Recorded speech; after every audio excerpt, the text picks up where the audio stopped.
alo supiti ho video na vek no tin hichi video hi ke sim hi po in chule ke kap jong hi pun tunia hichi video viral hi ka hin upload so na hi in ipinam tia da lung han ta ponat ta a hi lowala muta da ta khat chu hin tunia isu piu mini santpula ga lailu hna ilai mona chu milong ukeng ni ho banbol hon anamat nova a gari hi ana Haal Lha pi wa hi in ichi gari hi an feel hil economin itabang din khat chu men a hi ja cham ta khat a hi in a hin igel du khat chu so pite ho a hi thia la ichi tu chung buin ho ai lo la izit iveya gal boarding a kisa e san ho hi in ukeng ni ho hi ipi ti ki bola la ima self defense alo la protection hi ithading ham ti gel gil ngai jin buffer zone jong mo khal khal pu hitin gal hi akichai hi pu in yon gal akichai ta iti wang wa ukeng ni ho hin e san ho tha chi mi ding le igamon la apia nui mi dinga hi plan ane jing si ngo hi in amo hin plan A plan B hitia chu set up a bolowa e ho hi ngol la tabang ni koi mang jing lai jwin iji chun ching thei ta ni ko mang den tu a ki pan na buffer zone mo khal pu hitin ching thei ta nu ten kampu pi district sung mong mong hi muntina north south east pesa ikhe ne jo sigal mi hi in iti hin ko gal ni wal iti hin ko iman wa pan la du ham ti hi strategy ki sim do ngai hin ching thei ta nu ten mi pi ho hi win chule lam kai ho hi win pathin hi nga taw na iman jing wa i ha theiwa pathin e pan pi lo wala hoi lang ipi bor wa isu cha na wa hoi langa ipi ine wa ikin chu do ham ti hi igel lung khap ta lung don ta kha choi hin hi ji chun ai thea le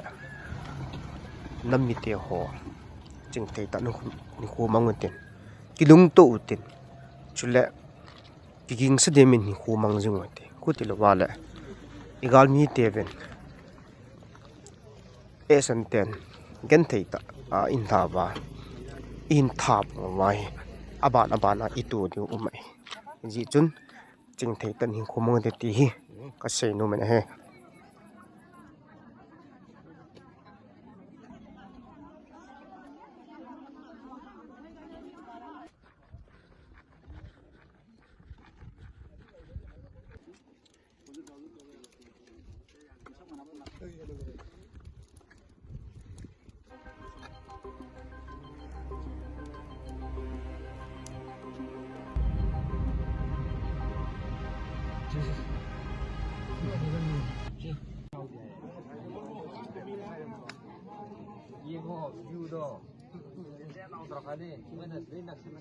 ngasi akwai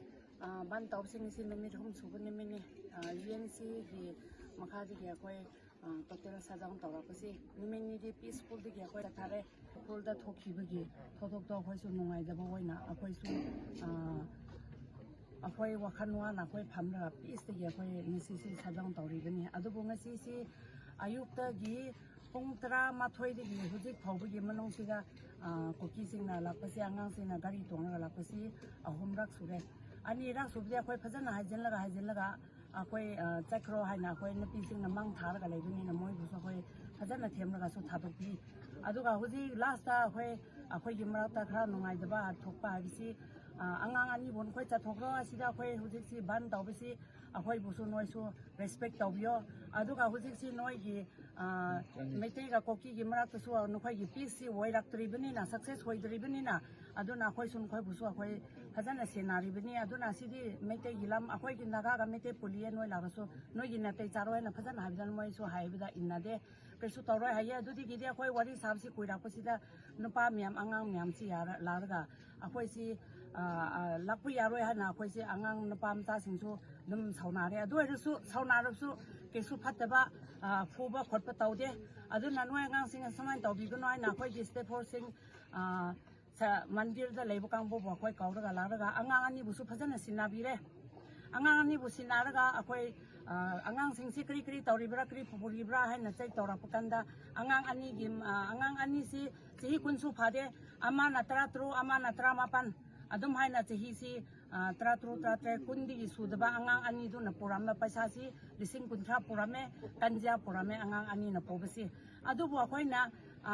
hujik si asi sapramana ge police station da khoi sinaga dobsu purapusu na tei chade dubu akoi ga neighboring oi na leiriba si gamnim phaida leiriba akoi koki sing akoi gi chief chairman busu lagro akoi su large si akoi si peaceful oi ga compromise si phajana tawthor se harasu mkhoi su lakte ningthau khoi bu kauru sum khoi su lakpide adu oi su sapramana ge police station da police sing na lara phajana tek ta kaidana khoi su sinna bikre haina khoi si haramge haina pung ani dane akoi na pi miam ngasi di akoi khra pi su ai akoi mium hanara se ngasi di haina akoi na pi miam si mi chamri chamnga phamadu da khra na han khre du ba akoi khra leibu da pung ani mkhai pung ahmadu oi dane thopudu aduga government da koi na request tauzaning bisi akoi si yamna si akoi gi dama si jaga si na tai chade phate aduna akoi gi dama da state force oi so security si khra yamna hapio akoi gi jaga si di amna nungai jaba ma pham oi bani na state government na su yeng biraga state force ya khoi da khra yamna thabio si akoi nam dilong gin pi amadi nam dilong da leba naga forum gi naga miam mix oi na lebini na naga forum gi women society gi tribe gi su government na su miyeng tabiraga government state ki